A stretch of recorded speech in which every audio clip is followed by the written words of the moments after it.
Hello everyone and welcome back to the Figure Forecast. It's episode 13. I'm your host Damien Cross, and joining me once again is Sammy Drip Drip. I'm bad, and I'm better than ever. I'm mad, I'm making things better. Huge pop. I am back. I am back, loyal listener, to save the podcast. No, not really save it. You did a good job last week, Damien. And your dad. I'm a bit disappointed he's not on this week's episode. Unfortunately, he's busy while we're recording, so he won't be making an appearance, as far as I know. Doing dad stuff. But yeah, it was a weird week last week. Interviewing is far more difficult than I thought it was going to be, but obviously you had a bit of sore throat doing your best John Laurinaitis impression. Couldn't record an episode. I think you sound alright this week, so... Yeah, I feel good this week. It would have been interesting last week doing it with my sore throat, but I can assure everyone that it wasn't the plague. I get tested 3 times a week now at work, so all of them have been clear. I have not got the plague, so don't you worry. But we're back. We're back this week. And to be honest, if we didn't do a podcast last week at all, probably wouldn't have missed anything apart from SmackDown. The one thing that happened on SmackDown, which we're going to talk about this week, so it's all good anyway. Yeah, there's a few interesting talking points from last week, but I feel like we can cover most of them with how they developed this week, so hopefully nothing too big that we'll miss. Yeah, exactly. It seems to have worked in our favour for once, which is very nice. But I say we talk about a little bit of this week's action on Monday Night Raw. Last week's Monday Night Raw, nothing really happened. It was just what they've been doing over the last few weeks, which is almost a repeat show. It seems to be like what happens the week before happens almost a carbon copy the next week. But what did you make of this week's Raw? So Raw has been a bit disappointing post-Mania. It normally is, but it feels a little bit more this time than in the past. Especially as there is a lot of good stuff going on in other aspects of wrestling. There's a few moments I've enjoyed over the past 2 weeks. Arcade Bro is an unexpected highlight for me. Like, the tag team is working well. I don't think it's going to be quite as good as some of the stuff I saw for the Broserweights, I believe was the tag team name of Matt Riddle and Pete Dunne. Yeah. But it kind of invoking that kind of concept, and I quite like that. I'm excited to see what they do. Hopefully they don't ruin it. Everything else, it just feels like... You know they will. Yeah. You know they will. Give it time. Everything else has just kind of felt like it's ticking along.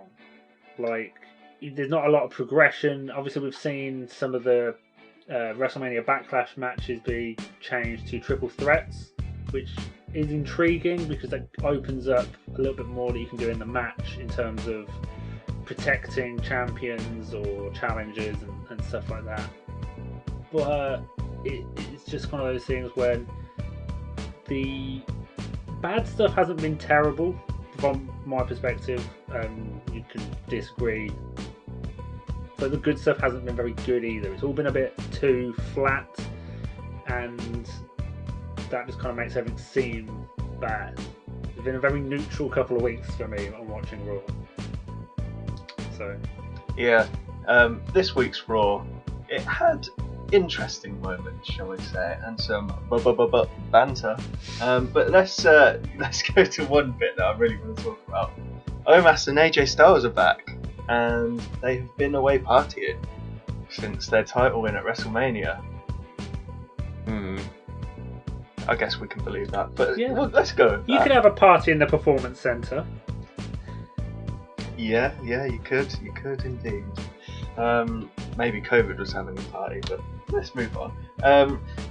Apart from it being essentially a rerun of the WrestleMania match, I liked seeing Omos and AJ Styles back.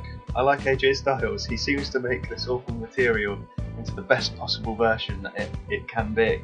And seeing Omos back, I think he's fairly limited in the ring of what he can do. It's not a criticism, it's just literally his size.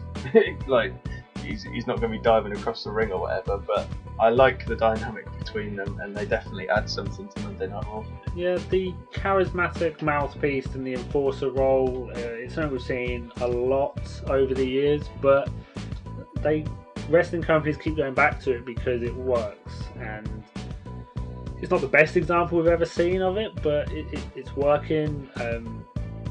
AJ Styles can just kind of make anything work, really, and Omos is good at what he's being asked to do. They're not asking too much of him at the minute. I do think I saw some reports that he had been doing some additional training after the WrestleMania match, which is why they haven't been on TV necessarily. How true that is, I don't know, but it is a difficult business to work in, so you're not going to fault someone for needing a bit of training. It's really hard to be a wrestler, so as long as it's entertaining and you don't ask him to do something that you know he's not going to be able to do and then make it look bad, I don't think that's a problem. Not everyone's a natural to wrestling like you were on those blue crash mats. No. I really like Omos. He's got the image, he's got the look, and I think he's perhaps the tallest man I've ever seen in my life. He is enormous. He is absolutely enormous. Standing next to AJ Kofi Woods, they're not small guys. This dude is massive. Yeah. And I like it. I love it. I literally don't have a bad word to say about him and AJ. No. It'd be interesting to see how the Omos character develops, because the partnership with him and AJ has a shelf life. They might still be together in a year, 2 years, who knows, but eventually he'll have to go off and do something different, and it'd be interesting to see kind of what happens there. Might be the one for the long-term viewer of WWE, but it can do some interesting stuff if his continued development as a wrestler all goes good. I'll be excited to see what kind of comes next. Yeah, 100% agree. Well, next on Raw we got the return of one of the biggest stars in all of sports entertainment. Eva Marie is coming back in a very strange promo. She was sat on a Ferrari speaking a load of gobbledygook. I was sort of listening to it and she was just saying words. They weren't sort of making any sense to me. And then she said, and the evolution is coming soon. Now this has been something that has been reported for a little bit of time now, that she's signed a deal and she's coming back. I'm interested to get your thoughts on this, because she does have a role to play. She had a role to play when she was in WWE last time, but I'm not convinced about her coming back and doing the same role. Yeah, it's been mentioned a lot over the last several months that there was rumours she was coming back. And someone returning wrestler is normally a big thing. We've seen some great returns.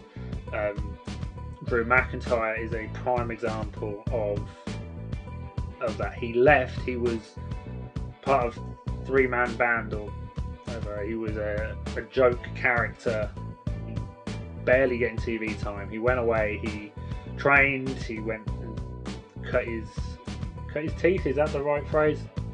But he worked on the indies and came back to be in the position he is in now. That's fine. I don't think we're going to get that from Eva Marie. I wouldn't expect her to be wrestling a 5-star classic against some of the top women's talent, but you are right.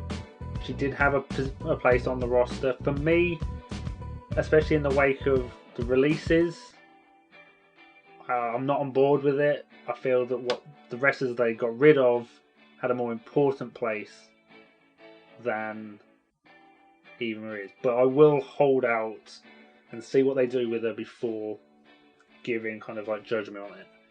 Maybe it will be great, but I'm not expecting anything. I wouldn't necessarily agree about the whole firing bit. I think it's two sort of separate issues in a way with Eva Marie coming in. at the end of the day, you know how annoyed I was with all of the releases that they did, especially the Iconics and the women's division as a whole. But essentially, they are a company and they are going to be hiring some firings. By all accounts, Eva Marie already was under contract, so look, I guess they've got plans for her. What I was referring to earlier was that back in 2016, 17, whenever it was that she went back down to NXT, she was almost the complete opposite to everything that the NXT women's division was. At that time you had Bayley as the head of the NXT women's division, and that was the proper evolution. Like, Sasha had gone up, Becky had gone up, Charlotte had gone up, and it was women's wrestling, it was proper wrestling, it wasn't diva stuff now. And Eva Marie came down there as the diva, if you want, that couldn't wrestle, and she was sort of there for that look, the diva look. And she played that role brilliantly. There was a match between Bayley and Eva Marie on an NXT show, and it was a headliner. It could have been one of the pay-per-views for the title, I can't remember off the top of my head, but the crowd hated her and it was legit heat, and she was playing to that perfectly. Now the issue that we've got now is that she's going into the Raw Women's division, and I'm not saying that the workers are bad, but the style of wrestling in the Raw Women's division at the minute is just woeful, and it leads into what we saw with Charlotte and Dana Brooke. I thought it was a terrible match, really, really bad, really clunky and really botchy. And by all accounts, Dana Brooke is sort of one of the hardest workers that there is. Like, she turns up early, last one to leave and whatnot, but unfortunately she's not very good, or at least in this system she's not very good. And as a wider issue, Charlotte Flair, since she returned a few months back, however long it was, 4, 5, 6 months ago, I can't actually remember her having a good match at all. Like, if you told me now, or if I ask you now, I don't think we could pick out a good Charlotte Flair match. It seems like she used to have like the ability to, whoever she was against, she used to raise the level of the match. Like, she could easily have a match against Dana Brooke and you think, oh, that was a pretty good match. Like, it's not a 5-star classic, but it was a good, competent, entertaining match. But these days, it's clunky. It's really not good. It's not good at all. And Eva Marie going in there, if she's going in with the same sort of character, like the diva, if you want, the anti-wrestler, that can't particularly work and to get heat, that's literally like 90% of the roster. They can't do an entertaining match. Dana Brooke, she can't do an entertaining match. I think I mentioned this when talking with my dad in the interview episode, that it seems like the women's division, for the most part, there's a few exceptions, but they're missing something. Something isn't clicking. I think in that I compared it to a time when it was referred to like a wrestler being able to wrestle with a mop and it'd be entertaining. I think it was said about CM Punk. But that is kind of true, and we've seen it recently with some of the stuff on the men's side. Bad Bunny at WrestleMania is a great example of this. He looked phenomenal because of the work The Miz and John Morrison did. Like, yeah, that's it. Now, the wrestlers in the women's division that are fully capable of that, Charlotte Flair being one of them. She, on her day, is one of the best wrestlers, male or female, in the ring. But it does just seem recently that something isn't there in the matches, and I don't know what it is that's changed, because the talent hasn't changed. So what has? I don't know if they've lost a producer who helped work with the women to design kind of how the match flows or something. But something recently has shifted, and I'll kind of agree with you that I didn't see much of Eva Marie's NXT stuff. My last kind of memories of her being in WWE was when she was kind of doing the "I'm not wrestling" gimmick, like when her top came off or something and she had to leave a match. That kind of, I can kind of see what you were saying, like that kind of display of I'm the remnants of the diva era could work as a good heel, and if they do that, that could be interesting. But you are right, there is something missing, especially on Raw with the women at the minute.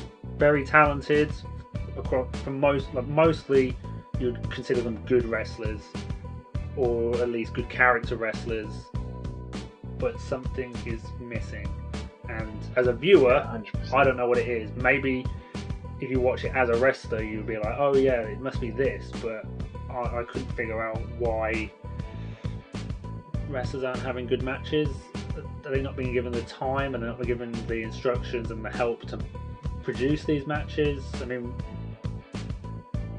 God knows. Well, it's across the board, isn't it? It's not just Raw, it's SmackDown as well. We saw that stat on the last podcast where they had a ridiculous short amount of time, like actually working, and I think the quality of the matches is showing. I think it's less noticeable on SmackDown because they have had the odd moment of good matches with kind of Sasha Banks, Bianca Belair, and Bayley over the last number of weeks or months or so. Like they've had those odd moments that have then you can kind of think about that. You like where you don't really have the same thing on Raw at the minute. But we should be really excited about the fact that we've got a Charlotte Flair, Rhea Ripley, Asuka match. That is a potential. It's a dream. That's a dream matchup that could headline any pay-per-view of the year if given the right time. But it's missing something. I'm actually quite intrigued by this kind of story with Sonya Deville as well. Like, I want to see where it goes. I might not be happy with how it ends, but I want to see where it's going, which is the least. It is interesting. For me, the interesting bit isn't sort of the power struggle with Adam Pearce, because, like I said, I think I mentioned it on the last podcast. We've seen it so many times, but the Charlotte Flair stuff is interesting, and if it leads to Sonya coming back to the ring for a feud with Charlotte, I think that could be really good. I really do. Yeah, it could work. But I just want to pick up on something that you mentioned with your dad last week, what your dad mentioned. Like, he's obviously just a viewer, and he mentioned that it seems like there's a lot of repeat stuff, and especially in the women's division. And we've seen it again this week. Nia Jax and bloody Shayna Baszler against Naomi and Lana again. It's ridiculous. Like, how are you meant to sort of create any sort of investment or hype in the women's division when you're just doing the same matches over and over again, and there's never been a good match that they've done? And bloody Shayna Baszler's in there, she's amazing, but she's against Lana, and at one point they sort of booked it where Lana, I think she did a roll up on Shayna, and it looked like Lana was going to win. You should never ever book Lana to look like she's going to beat Shayna Baszler. Come on, Lana's pony. The only time that should kind of be happening is if you're building, like, because we had a story a few years ago with AJ Styles and James Ellsworth, and they did a really good version of that story of the person that should never be winning is getting victories because of insert reason A, B, but it's always something outside. And I'm not comparing Lana to James Ellsworth. Just gonna get that out there. I think they're on the same level, to be fair. But that's kind of, I feel like the more likely with the story. Like, she looks like she's trying. Like, both of us have gone to a wrestling class before. We can attest to the fact it's difficult to be a wrestler. I've already mentioned it earlier, I'll mention it again. It's not an easy thing to do. You've got to commend someone for putting the effort in. But you don't want to... Effort only gets you so far when you're on the biggest wrestling show, apparently, in the world. Right? You can't be just trying, you have to be good. You shouldn't... Whoever's in charge of booking the stories and helping book the matches shouldn't be exposing the weaknesses. And if you keep putting Lana in the same match week after week, it doesn't help her get better. It just shows off her flaws to more people. And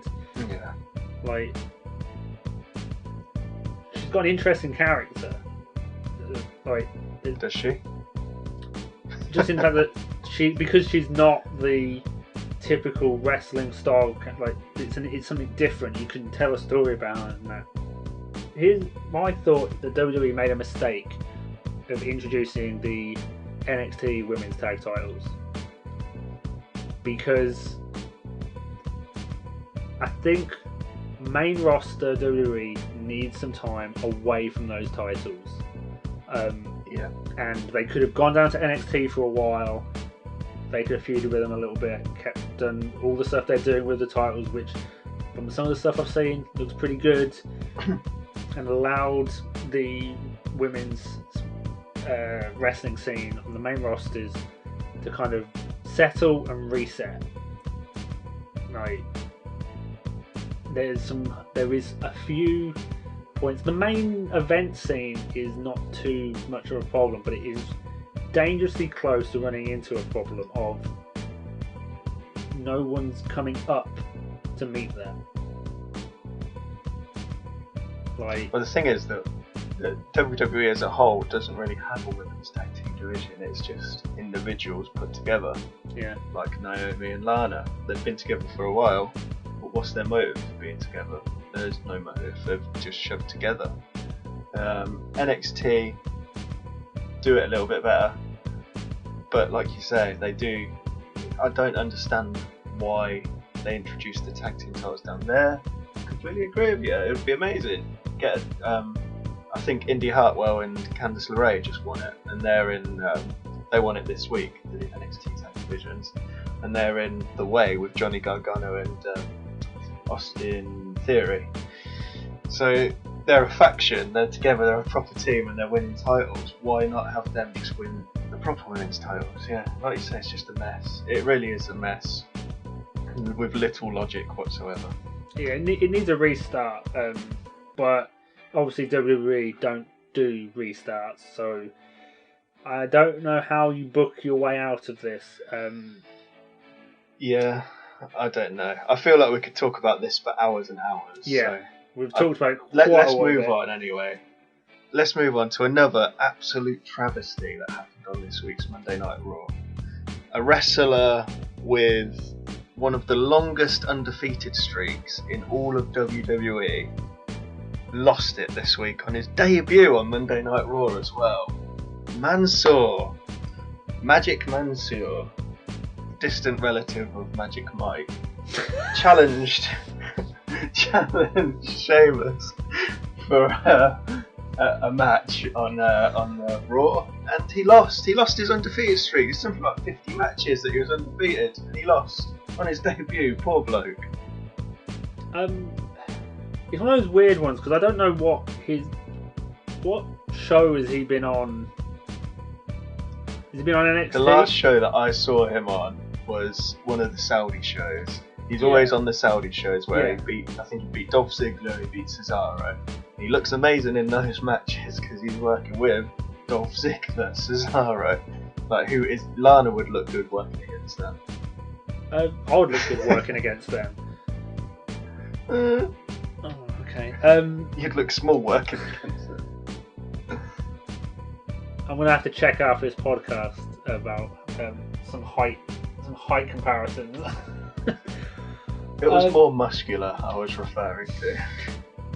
So I've not seen a lot of him. I watched some of the let's say that sentence again. I watched some of the Saudi shows. Didn't watch all of them. They're effectively pay-per-view house shows. They're very weird if you've never watched one. Yeah. And yeah, he always seemed to get a big win. But I didn't really know much about it. I never seemed to hear anything about him on NXT or on NXT UK or 205 Live or wherever he was doing his normal wrestling. So I knew nothing about this undefeated streak. And WWE didn't mention it either. So I don't think it was I think they didn't want people to know about it. It does seem weird to have someone lose on their debut. Was it by DQ? Yeah, it was. I think, did Humberto come out and attack Sheamus or something? Yeah, can't remember. That's how memorable it was. So that kind of doesn't. It's weird. Look, it was yeah. just weird to have Mansoor of all people come up. I have to say, the timing was absolutely impeccable for him to come up and lose, because all over the weekend and last week, I just saw, oh, Mansoor's got like a 50-match winning run or something like that, and then out of nowhere he just appears on Raw and loses. Amazing. I saw a tweet again. I don't know how true this is, but I saw a tweet saying that he found out about that he was having that match on the day, so he's just there. Maybe he's gone to catering, he's chatting with some wrestlers, and someone comes up to him and goes, "Yeah, in about 10 minutes, can you go out and fight Sheamus?" He's like, "What?" Doesn't surprise me whatsoever. But look, let's move on, and I want to talk about my absolute highlight of Monday Night Raw this week. Believe it or not, it's not Lily. Angel Garza. He said to Drew Gulak, "I'm going to shove this rose up your ass." And he did! He kicked a rose up his ass. Amazing! Amazing! Oh man, poor Drew Gulak. But that was... I pissed my pants watching that. Genuinely laughing. Drew Gulak getting a rose kicked up his ass on national TV. International TV. International TV. Yeah, I like the Angel Garza character. The kind of the pulling the tights off things, and a good kind of gimmick. It kind of separates him from a lot of other people by doing something like that. And yeah, him kicking a rose at Drew Gulak's ass was something. When he said it, I didn't think they were going to follow through with it. I thought it was just going to be like your classic WWE threat, like yeah, and everyone did. Yeah, just the fact that they followed through with that. I mean, you got to give unbelievable. You got to give props sometimes when something is meant to be and is funny. Like WWE get comedy wrong so much, but I did like that. Yeah. Imagine the producer coming up to Gulak earlier that day and go, "Right, Drew, you got a match tonight. Yeah, you're gonna have a match with Garza, and at the finish, you're gonna get a rose kicked up your ass." Just imagine being told that. Poor bloke, man. He's so good. Those matches he had with Brian last year in the summer, and now he's getting a rose kicked up his ass in front of some virtual fans. Poor dude, but no, it was funny. It's the ups and downs of the world of wrestling, isn't it? Yeah, and it literally did go up his bum. So, there was a couple of other things on Raw, but I think we spoke quite a lot about it. I want to move over to SmackDown. To be honest, SmackDown over the last couple of weeks has been, as expected, an entertaining show, but there's only one thing that we can really talk about, the main talking point, and that was last week. Daniel Bryan had his match for the Universal title against Roman Reigns, and if he lost, he was banished from SmackDown. Now, what I want to say is that the match was incredible. I really enjoyed the match, as you would expect with Roman Reigns and Daniel Bryan. And I'd go as far as saying it's probably the best TV match that I've seen in 2-3 years. I can't think of one better off the top of my head. It was really, really good. Just, I think, because of the stakes on it, everything that we knew about it. Roman Reigns came down with his new theme as well, which I thought was really good. Adds to his character, and he's finally moved away from that Shield theme. Just everything about it I wouldn't have changed whatsoever. I had sort of a really bad feeling in the pit of my stomach during it that there was going to be a screwy finish, maybe with Edge coming back and costing Bryan or something like that. But I'm really happy that it was just the clean finish, Reigns making him pass out in that sort of guillotine choke. What were your thoughts on it? I really liked the match. I liked the post-match stuff as well. It's like forcing Cesaro to watch Daniel Bryan get concertos. Obviously, the outside of the wrestling story of it potentially being the end of Daniel Bryan's contract, not just a storyline thing, an actual adds to the intrigue. So we haven't watched the most recent episode of SmackDown at the time of recording. It airs tonight, so maybe we'll learn something more or over the next few weeks, whether Daniel Bryan re-signs and appears on Raw, NXT. My idea is that he might turn up at the pay-per-view, because I think that would be quite funny. Like, I'm not on SmackDown. WrestleMania Backlash isn't SmackDown. There's one thing I've noticed with Roman Reigns matches, and as soon as I noticed it, it kind of irked me. And Okay. I've thought back to some of the other matches, and they've been good, but they always feature this one moment. And I'm going to tell you why it irks me after I tell you what it is. It's the UFC style ground and pound, and like that he does. Like, get towards the end of the match, he'll be beaten, they'll be hurt, and like he'll just like flick a switch and start like being aggressive. He's gonna like, I'm doing the action. I don't know why, this is a podcast. Start thumping him in the head, and then he'll hit like a power move or lock on the guillotine or something, and that will tie into the finish. And something clicked watching that match last week. I've been watching a lot of old pay-per-views, having to watch all the WrestleManias. I'm up to 10 or 11 now. I've watched a lot of Hulk Hogan matches, probably more in the last few weeks than I've ever watched before. And he always used to, his finishes would often be him doing like the hulking up moment when he stops taking pain and he does like the finger point. And it just kind of reminded me of that. Like, it takes me out of the moment, because it's as if Roman Reigns just becomes immune to everything that's happened, and it's like, oh, he's taken enough punishment, now he can be angry and he'll get the win. It's not a problem that he's doing this move, it's the fact that it just immediately becomes apparent that this is now the finish as soon as he does that.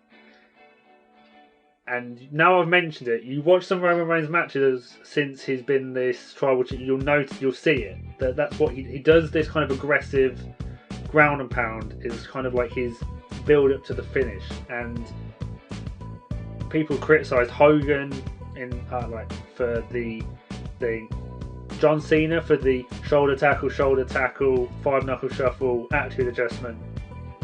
As soon as a character or a wrestler starts to get a formula for their finish, it takes you out of it. And I don't want Roman Reigns to do that, because I've liked everything they've been doing with the character since he returned last year. I don't want the formulaic finish to kind of ruin him.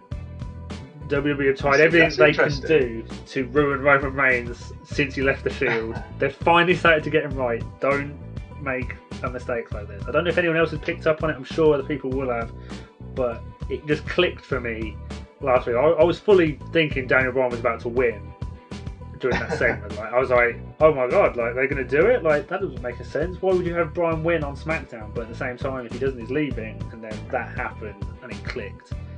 And yeah, it's an interesting sort of view on it. So it is something that I've noticed. It's quite a big part of the Reigns matches. But my sort of watching it and not thinking too much into it is, I just saw it as almost the point where Roman Reigns snaps. He's like, his character, he sees himself as above all of these people that he's facing, and he's got this far into a match.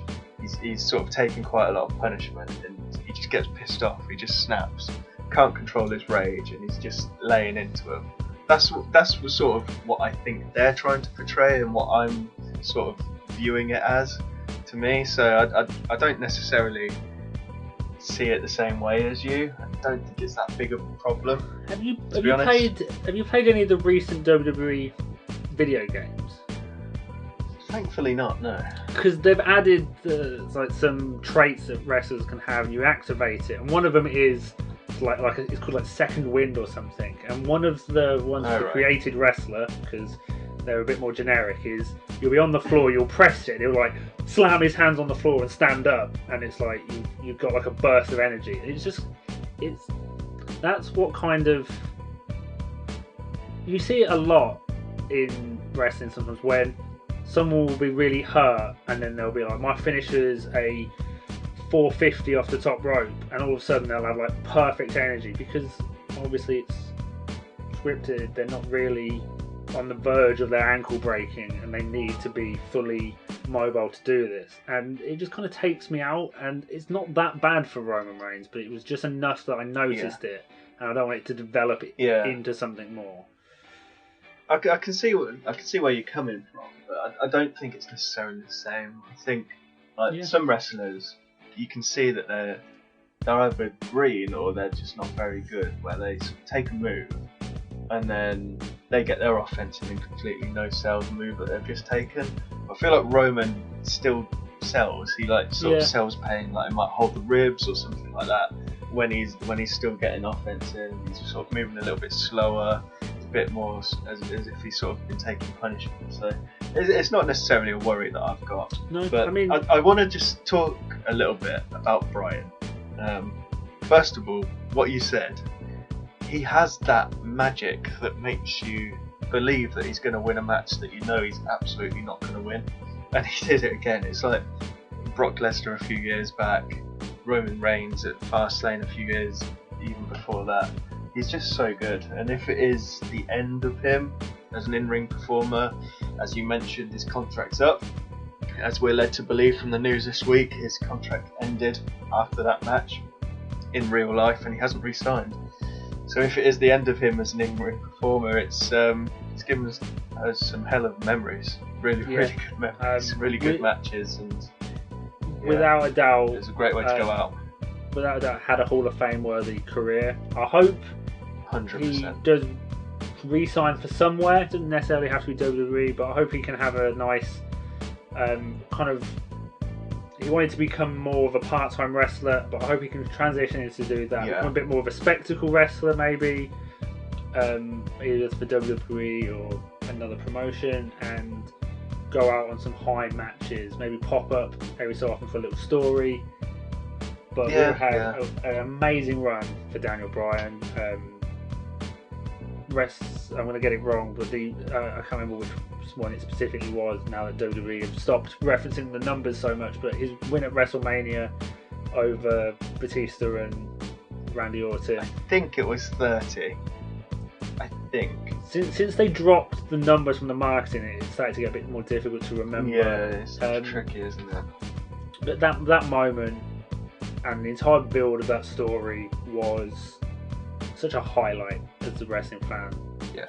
Things like that, which is why we watch it, for the story that you can get invested in. And it'd be a shame if that was the last match we see of Daniel Bryan. I have a feeling it won't be. I think he'll turn up somewhere. But I do have a sneaky feeling. I do think it's going to be WWE that he stays for as well. He hinted a little while ago that he wants sort of more of a backstage role as well as a performer. So if it's part-time and a producer, I think that suits him to a T with his family. Maybe this contract thing will be, my terminology, maybe it's a work. It's work when it's real, or it's fake but pretended to be real. I can never remember which way around it is. But that's something. Maybe it will turn out that this information got leaked, but it's not actually true, and WWE just want you to think his contract ran out. I don't believe it is the last of Daniel Bryan we're going to see, but if it was, just for anyone he put Roman over big time. Just for anyone who's curious, I will say the reason I want him to turn up in WWE and not go to somewhere like AEW is because I think when we get fans back, if he's in another promotion, it's going to be really difficult, because you know that fans are going to be doing the yes chants. If they see Daniel Bryan or Bryan Danielson turns up in AEW, you're going to have the crowd doing the finger pointing yes. He won't be able to do that. I can almost guarantee that WWE will have that shit copyrighted and locked down. He can just adjust it, do one arm and go, yeah. Instead, easy, sorted. But I just don't want to see Daniel Bryan come out and the crowd are doing it. It's just there like, I really wish I could, but I'll get sued. Like, oh dear. Well, look, as you've just mentioned AEW, I want us to switch over to them just to talk a little bit about a huge event that they had this week, Blood and Guts. I'm actually planning on watching it. It's on ITV4 tonight. I'm going to watch it. Exactly, I'm watching it tonight as well. So I haven't watched the whole event yet, but we've seen the bit that everyone's been talking about. The ending where MJF pushes Chris Jericho off the top of the blood and guts structure of the cage through the metal staging, which was shot in a way that exposed the padding underneath the staging in inverted commas. Now, a lot of people have been very negative towards this, and I feel like those people are people that have Roman Reigns as their avatar on Twitter. They're people that like to sit in their mum's basement, pleasuring themselves. They're people that have neck beards. They're the sort of people that think that Alexa Bliss is a good actor and The Fiend is a good character. But they're people that just have bad faith takes on AEW just because it's AEW and not WWE. Granted, it was filmed badly. That's the only thing that I would say. It was filmed badly in a way that exposed the fall. Like, we've seen Shane McMahon fall through the announce table and there was padding under there, and the camera sort of got a glimpse of it, but it wasn't too bad. I don't think this is a bad thing, to be honest. The dude's 50 years old now. What do you expect him to do? Yeah. Fall onto a solid steel ramp or what? Come on. I'm kind of negative on it. I've watched the last few minutes of the match. I'm going to watch the whole thing when it airs. I was pretty negative on it, and it has blown wrestling Twitter apart with people saying it's bad, and then people who say it was good saying, well, the people saying it's bad wanted Chris Jericho to fall onto concrete and die. No. I'm going to say why I think it was bad, and people are free to disagree with it. It didn't look impactful as a finish, and that was because of how it was shot. But also, it was just like a push. Like, it didn't look that, like, there was bigger spots in that match. Obviously, they're busted open. They're bleeding for this match. Put the drama and stuff into it, and you're really feeling for this story. And the ending isn't, although it's not it's the most important individual part of a match, but it doesn't ruin an entire match. It's just kind of was a bit of a soft final moment. Like, a big finisher in the ring could have been more dramatic for me, and part of that is because of how it was shot. There was other things they could have done if they did want to show it like that. You really should paint both sides of your boards or whatever it was they made to look like metal, because that was a silly mistake that they didn't have to make. I can almost guarantee that if they had had that metal effect on both sides of that board, that wouldn't have looked half as bad. But yeah, it did just kind of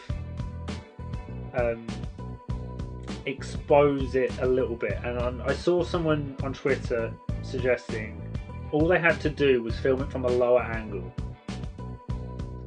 Yeah. So you don't see him just land in the padding, but a lower angle, so you just see him drop onto what you've been shown as being solid, would work. A higher angle would also have worked. It was just the weird angle choice they chose to shoot it from made the landing look soft. And for me personally, I think the way that the push was set up didn't have as much drama as I would have liked to. I haven't been watching AEW very much. I want to start getting into it. Now that I've learned that it airs just before SmackDown on a Friday night, I'm going to make it a double feature. Probably going to ruin my opinion of SmackDown. But yeah, no, SmackDown still stands out. It's not as good as AEW, but it's good. I didn't want Chris Jericho to fall onto concrete or onto metal or get hurt in any way. You don't want that. But you want it to look like he has. Yeah. I agree with that. I do agree with that. And it was mainly just the camera angle, like you say, 100% the camera angle. In terms of the push, I can't sort of go into the match itself because I haven't seen it. It wouldn't be right for me to do that and say it fits in, but I would say that it fits into the story that has been told over the last few weeks. It's almost what I'd compare it to. It's almost like the Lion King with Scar and Mufasa, where Scar knocks him off the mountain, almost like that.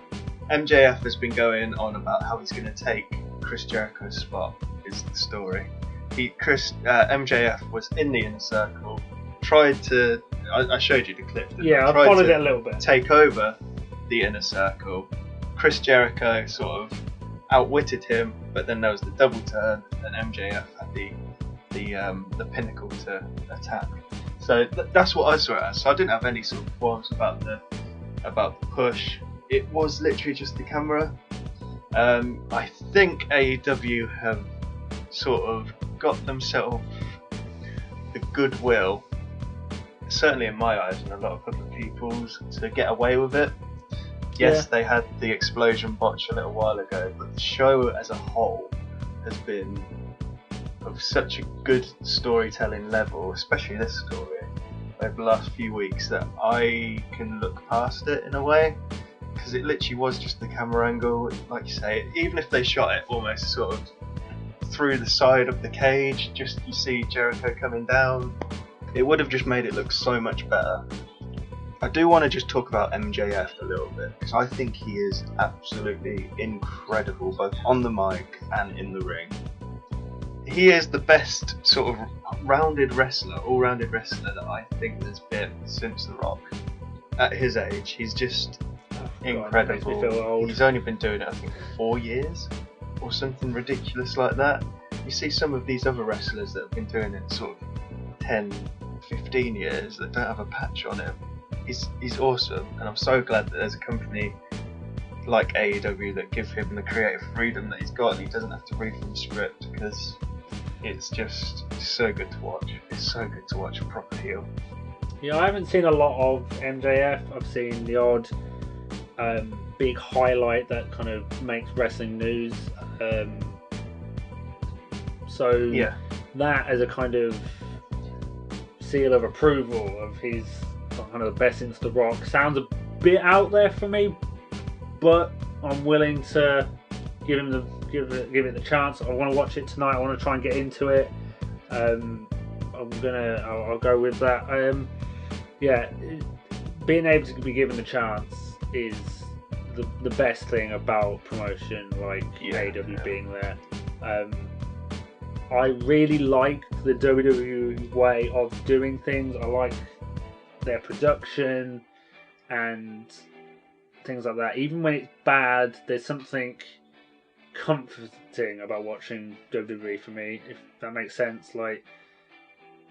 And I always had a problem with watching Impact or TNA as it was at the time, back in the day, because everything just felt wrong. It wasn't bad. Yeah. It was just because it wasn't. Yeah, something just didn't feel right, and I could never at the time pinpoint what it was, but it was literally that it wasn't WWE, and WWE have such a unique visual that it's so hard to do right. And you mentioned it about the exploding ring, and now we've got this. Yeah. I think AEW need to be careful with their big set pieces. That's two that have kind of broke the internet, sort of thing, for one reason or another. And although there isn't a problem, like you can have these mistakes. WWE have them so much. Like, it's not a comment on saying AEW is bad because Chris Jericho fell onto a mattress or the ring didn't explode. Like that's not true. They're not bad. They're different considerably to WWE and may not be to everyone's taste. That's fine to have that opinion. It's just if they keep doing these kind of things and having these problems, it starts to become something. And you don't want that. You don't want that feeling of like that letdown. I think it's Vince McMahon's kind of idea that the last thing you see should be dramatic. It should be like the ending is an impact. Like I said, I think it's when you're telling a story, which wrestling match is, it's a story. How it ends is the most important individual part of the story. It doesn't ruin the entire story, it doesn't ruin the entire match if it's bad, but it's what people will remember. Yeah, that's it. It's the memorable bit, isn't it? But look, I think next week's podcast we'll talk about it a little bit more because we'll see the whole show and the whole match. But there we go, there we have it. I think we have talked pretty comprehensively over the last week or so's wrestling, both AEW and WWE. It was good to get your thoughts actually, and I'm looking forward to watching AEW this week and hearing your thoughts on that next week. Maybe we can start incorporating that a little bit more into the podcast. You never know. But I've enjoyed. Also, the WrestleManias are due to start getting a bit longer. It might make it a bit more difficult. It was a bit of a slog to get through them all, but that's a good point. We'll see how we get on. But I've been back. I am back, and I will be back next week, hopefully. Touch wood. Technical difficulties aside. Yes. Sorry if this podcast seems a bit jolty. My computer gave up on life about 3 times, I think. So we're going to wrap it up anyway. So thanks for listening, and I'll see you next week. Here's Damien with all of the socials for you. As usual, you can follow us on Twitter at Figure4UK. We'll be posting some thoughts of some of the smaller news stories as they break, so you can check them out there if we don't have time to include them in a podcast. We're on Facebook at The Figure Forecast, and on YouTube, which is also The Figure Forecast. We have put an episode of the podcast in video format on there, and in the future we're hoping to include some more stuff, so yeah, check that out and let us know what your thoughts on everything are on one of the 3. We look forward to hearing your thoughts and reading your comments, but hopefully you join us next week for episode 14.